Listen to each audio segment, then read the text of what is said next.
Hello everyone, welcome back to Dakshata academy channel. तो last video में हमने फंडामेंटल राइट्स कंप्लीट किया था, हमारे मौलिक अधिकार, जो कि सबसे इम्पोर्टेंट टॉपिक है आपके पॉलिटी सब्जेक्ट का।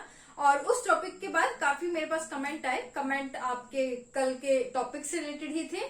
तो आज हम उन सभी कंफ्यूजन को आपकी दूर करेंगे कि कंफ्यूजन मेनली क्या थी। उससे पहले थोड़ा सा देख ले। हमने कल देखा था फंडामेंटल राइट्स आपके संविधान के कौन से पार्ट में आते हैं। तो ये आपके जो कॉन्स्टिट्यूशन के पार्ट 3 में आपके सारे फंडामेंटल राइट्स जो है दिए गए हैं। और इसके बारे में पार्ट 3 में कहां से कहां कौन कौन से आर्टिकल में बताया गया है।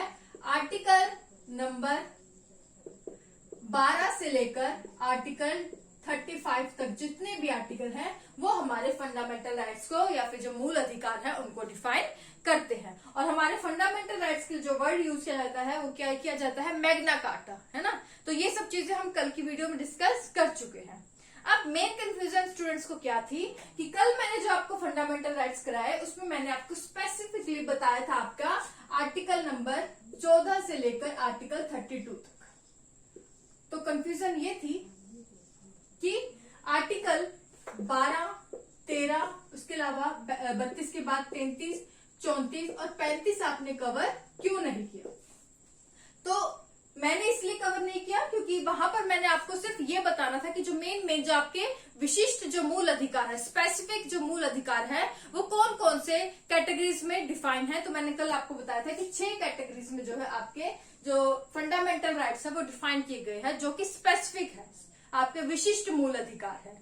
तो वो आप मेरे को कल बताना था, इसलिए मैंने सिर्फ आपको बताया आर्टिकल 14 से लेकर 32 तक। क्योंकि जो आर्टिकल 14 से लेकर आर्टिकल 32 तक जो मूल अधिकार दिए गए हैं इन आर्टिकल के बीच वो मूल अधिकार है जो आपके विशिष्ट मूल अधिकार है, स्पेसिफिक आपके फंडामेंटल राइट्स हैं। बाकी जो आपके मूल अधिकार है यानी कि आर्टिकल 12, 13, 33, 34, 35 इनमें भी मूल अधिकारों के बारे में बताया गया है। लेकिन जो ये मूल अधिकार है ये आपका जो है जो विशिष्ट मूल अधिकारों का प्रावधान करते हैं, यानी कि इनको सपोर्ट करते हैं। कौन से मूल अधिकार, कौन से आर्टिकल 12, 13, 33, 34, 35, यानी कि इनको सपोर्ट करने के लिए जो आर्टिकल है वो ये 12, 13, 33, 34, 35 है। लेकिन जो अगर आपसे विशिष्ट मूल अधिकार के बारे में पूछा जाए, स्पेसिफिक मूल अधिकार के बारे में पूछा जाए तो वो आपके 14 से 32 तक है। तो आज हम इन्हीं के बारे में जाएंगे कि आर्टिकल 12, 13, 33, 34, 35 जो है इनमें क्या बताया गया है मूल अधिकारों के बारे में। तो देखते हैं। और वीडियो अगर आपको लगती है समझ आता है, पूरा टॉपिक अगर समझ आता है आपको, वीडियो अगर अच्छी लगे तो प्लीज लाइक जरूर कर दिया करें, शेयर करें और चैनल पर नए हैं तो सब्सक्राइब कर ले ताकि मेरी वीडियो जब भी आए आपको नोटिफिकेशन मिल जाए।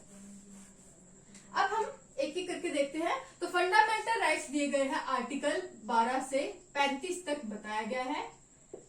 तो इसमें हम देखें तो आर्टिकल 12, 13 और ये आपके हैं स्पेसिफिक फंडामेंटल राइट्स 14 से लेकर 32 तक। और इनको सपोर्ट करने के लिए है इन आर्टिकल्स को, वो है आपके आर्टिकल 12, 13, 33, 34, 35। तो अब हम एक एक करके देखेंगे इन सभी फंडामेंटल राइट्स को। तो सबसे पहले है आर्टिकल 12। तो आर्टिकल 12 में कुछ नहीं है, सिर्फ आपको याद रखना है कि आर्टिकल जो 12 है इसके बारे में हम और जो है कल एक्सप्लेनेशन हम पूरी देखेंगे। इन आर्टिकल को एक एक करके देखेंगे। आप लोग ये भी कमेंट आ रहे थे कि वाद बताइए, आप इनको कैसे पूरा एक्सप्लेन करेंगे, इनमें क्या क्या जो है इनके लिए जो दलीलें दी गई है सुप्रीम कोर्ट में या फिर कहीं भी, तो वो आप पूरा एक्सप्लेन करें। वो मैं पूरा एक्सप्लेन करूंगी, कल से एक एक आर्टिकल पर पूरी एक्सप्लेनेशन आएगी। लेकिन एक बार आपका ब्रॉड क्लासिफिकेशन हो जाए ताकि आपका बेसिक क्लियर हो जाए कि मूल अधिकार में जो जितने भी ब्रॉडली क्लासिफाई किए जाते हैं आपके फंडामेंटल राइट्स उनमें आखिर है क्या, एक लाइन में आपको पता होना चाहिए, है ना। तो कल से जो पूरा डिटेल में हम एक एक आर्टिकल देखेंगे। तो आर्टिकल 12 में बताया गया है आपकी स्टेट की डेफिनेशन, यानी कि राज्य की परिभाषा। राज्य की परिभाषा या इंग्लिश में आप कहें कि डेफिनेशन ऑफ स्टेट जो है आर्टिकल 12 में बताया गया है। ओके। आर्टिकल 13 में क्या कहा गया है कि जो आपके प्री कॉन्स्टिट्यूशन लॉज है और पोस्ट कॉन्स्टिट्यूशन लॉज है, क्या है, pre constitution laws, pre laws, pre constitution laws यानी कि वो जो कि हमारे संविधान के बनने से पहले लागू थे, और दूसरा है पोस्ट कॉन्स्टिट्यूशन लॉज।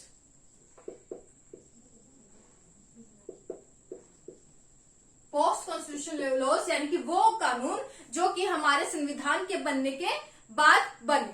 तो आर्टिकल 13 में क्या कहा गया है कि कोई भी कानून हो जो वो चाहे आपके संविधान के पहले से हो, संविधान बनने के पहले से लागू हो, या फिर संविधान बनने के बाद अगर जो कानून है वो अगर बनते हैं, तो अगर ऐसा कोई भी कानून वो जो कि संविधान बनने से पहले लागू हो या उसके बाद कोई कानून बना हो, तो ऐसा कोई भी किसी प्रकार का कानून अगर हमारे मूल अधिकार या जो आपके फंडामेंटल राइट्स का जो है वायलेशन करता है, इनका उल्लंघन करता है, तो ऐसा कोई भी जो कानून है, ऐसा कोई भी जो लॉ है, वो क्या हो जाएगा, वो आपका जीरो कर दिया जाएगा, उसे जो है आपका सस्पेंड कर दिया जाएगा, उसे खारिज कर दिया जाएगा। इसका मतलब क्या है कि आर्टिकल 13 में बताया है कि आपके जो फंडामेंटल राइट्स की इंपॉर्टेंस बताई गई है कि कोई भी किसी भी तरह का कानून आपके जो फंडामेंटल राइट्स का वायलेशन नहीं कर सकता, उन्हें जो है खारिज नहीं कर सकता, फिर चाहे वो कानून आपके संविधान बनने से पहले आया हो या आपके संविधान बनने से बाद में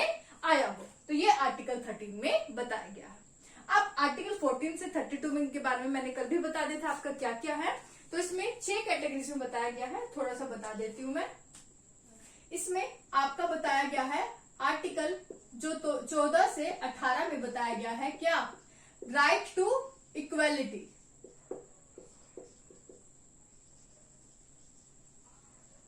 यानी कि समानता का अधिकार, समता या समानता का अधिकार जो बताया गया है आर्टिकल 14 से 18 तक। ये आपके जो आर्टिकल 14 से 32 है, ये आपके स्पेसिफिक जो है फंडामेंटल राइट्स हैं। उसके बाद 19 से 22 जो है आपके बताए गए हैं राइट टू फ्रीडम, यानी कि स्वतंत्रता का अधिकार।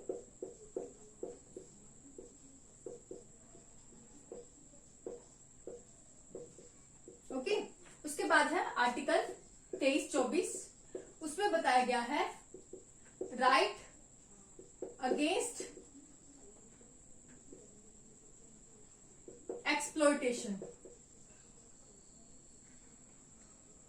मतलब शोषण के विरुद्ध अधिकार। इन सब आर्टिकल्स को हम एक एक करके पूरा डिटेल में पढ़ेंगे कि इनके बारे में क्या क्या स्पेसिफिक चीजें आपको याद रखनी है, उसकी आप चिंता मत करें। अभी हम सिर्फ इसका ब्रॉडली क्लासिफाई देख रहे हैं, अधिकार। उसके बाद है 23-24 आर्टिकल 25 से 28, उसमें क्या है, धार्मिक स्वतंत्रता का अधिकार, right to freedom of religion. छोटा छोटा लिख रहा है, आपको शायद छोटा दिख रहा हो तो मैं बोल रही हूँ साथ साथ ताकि पूरा आ जाए, छोटा इसलिए लिख रही हूँ। तो आप मेरे बोलने पर ध्यान दें। Right to freedom of religion यानी कि धार्मिक स्वतंत्रता का अधिकार। कमेंट करके जरूर बताएं वीडियो के बाद में, पूरी वीडियो देखने के बाद नीचे, कि आपको जो है वीडियोस कैसी लग रही है, कमेंट करके जरूर बताएं। ओके, और प्लीज वीडियो को ज्यादा से ज्यादा फॉलो करें, अपने सभी फ्रेंड्स के साथ सभी ग्रुप्स में, व्हाट्सएप ग्रुप पे जरूर शेयर करें। उसके बाद है article 29-30, right to education and culture. Okay, right to education and culture यानी कि संस्कृति और शिक्षा का अधिकार।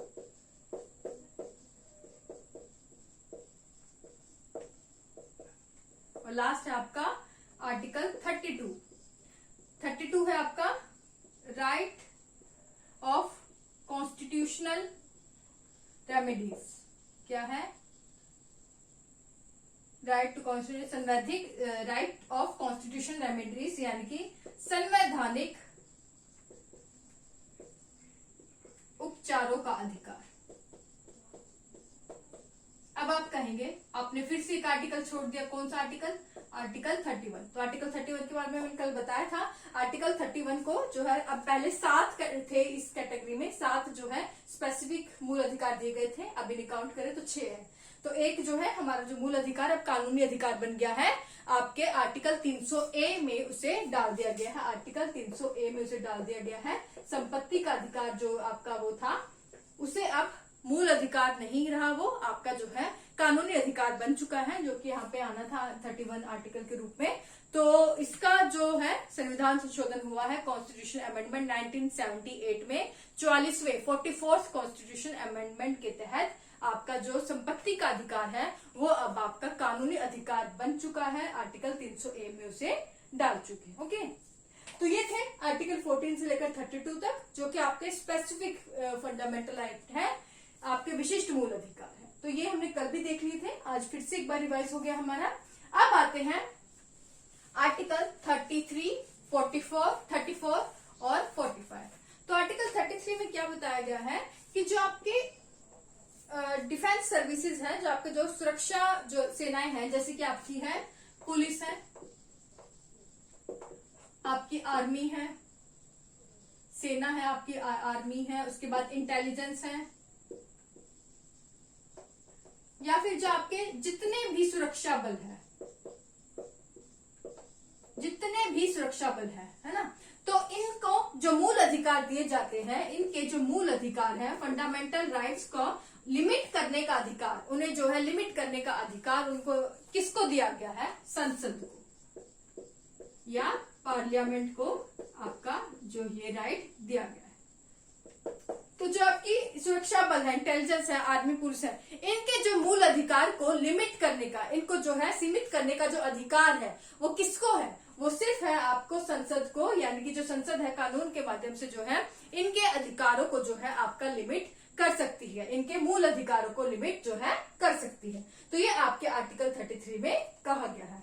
अब आर्टिकल 34 में क्या कहा गया है कि आर्टिकल 34 में कहा गया है कि जब आपका मार्शल लॉ होगा, जब आपका जो शासन व्यवस्था जो है सेना के हाथों में आ जाती है एक पर्टिकुलर एरिया में या फिर जो किसी भी एरिया में, जब न्यायिक व्यवस्था जो है आपके नहीं रहती है, यानी कि जो आपका सैनिक शासन हो जाता है, आपका मार्शल लॉ लगने की स्थिति में जो आपके जो है फंडामेंटल राइट्स भी, यहाँ पर भी जो फंडामेंटल राइट्स जो है आपके जो लिमिट करने की जो पावर होगी वो किसके पास होगी? यहाँ पर भी जो है संसद के पास होगी।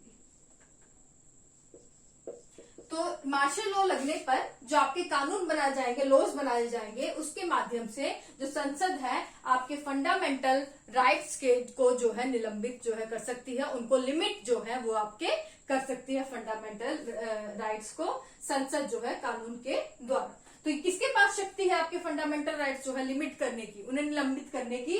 जब मार्शल लॉ लगा हो आपके संसद के पास, ये आपकी शक्ति है। तो ये आपके आर्टिकल 34 में बताया गया है। आर्टिकल 35 में क्या बताया गया है? आर्टिकल 35 में बताया गया है कि अगर जितने भी आपके भाग 3 में, जितने भी आपके पार्ट 3 में जितने भी फंडामेंटल राइट्स दिए गए हैं, इनके संरक्षण के लिए कोई भी क्राइम किया जाता है जो कि आपके फंडामेंटल राइट्स का हनन करे, ऐसा कोई भी क्राइम होता है जिससे कि आपके भाग 3 में दिए गए किसी भी मूल अधिकार का अगर हनन हो, तो उस मूल अधिकार के संरक्षण के लिए, प्रोटेक्शन के लिए जो है कानून बनाए जाएंगे, वो किसके द्वारा बनाए जाएंगे? पार्लियामेंट के द्वारा, आपके संसद के द्वारा बनाए जाएंगे, ताकि आपके फंडामेंटल राइट्स का जो है वो प्रोटेक्शन हो सके। आर्टिकल 35 में क्या है कि भाग 3 में दिए गए जितने भी मूल अधिकार हैं, आपको जो फंडामेंटल राइट्स दिए गए हैं, अगर उनके संरक्षण में अगर आपको वो जो मूल अधिकार नहीं मिलते हैं, उसके ऐसा कोई क्राइम अगर होता है जिससे कि आपके मूल अधिकारों का हनन हो, तो ऐसे हमारे मूल अधिकारों के संरक्षण के लिए, उस क्राइम से बचने के लिए जो कानून बनाया जाएगा वो कौन बनाएगा? आपका जो है संसद जो है इसके अगेंस्ट आपके मूल अधिकारों के संरक्षण के लिए जो है पार्लियामेंट या संसद जो है आपका कानून बनाएगी। तो ये थे आर्टिकल 33, 34, 35, 12 और 13, जो कि ऐसे मूल अधिकार हैं जो कि आपके जो विशिष्ट मूल अधिकारों को जो है उनका प्रावधान करती है, उनका जो है सपोर्ट करती है, जो कि आर्टिकल 14 से 32 तक दिए गए हैं 6 कैटेगरी में। तो ये 6 कैटेगरी वाले जो मैंने यहाँ पर बताए हैं, ये यहाँ से क्वेश्चन जो है आपके ज्यादा पूछ जाते हैं। 99% क्वेश्चन आपका इन्हीं आर्टिकल में से आते हैं, लेकिन कभी कभी इनसे भी क्वेश्चन पूछे जाते हैं, तो हम इन्हें नहीं छोड़ेंगे। कल से हम एक एक करके सभी आर्टिकल को डिटेल में पढ़ेंगे। जो भी आपकी शिकायतें थी, आपको मैंने आज वो किया है, आपके डाउट क्लियर कर दिया है। फिर भी अगर आपको कोई कंफ्यूजन रहती है, आप मुझे बता सकते हैं। मैं नेक्स्ट क्लास में जरूर आपका जो है आंसर करूंगी। और बाकी जो बाद आप कह रहे हैं कि बाद भी साथ में बता दिया करें, कौन से आर्टिकल के साथ क्या जो है आपकी दलीलें दी गई है, वो भी मैं आपके साथ साथ बताऊंगी। नेक्स्ट क्लास से पूरी एक्सप्लेनेशन आपको आर्टिकल की दी जाएगी। आज के लिए बस इतना ही। वीडियो अगर अच्छी लगी तो लाइक करें, शेयर करें, चैनल पर नए हैं तो सब्सक्राइब कर लें। Thank you so much.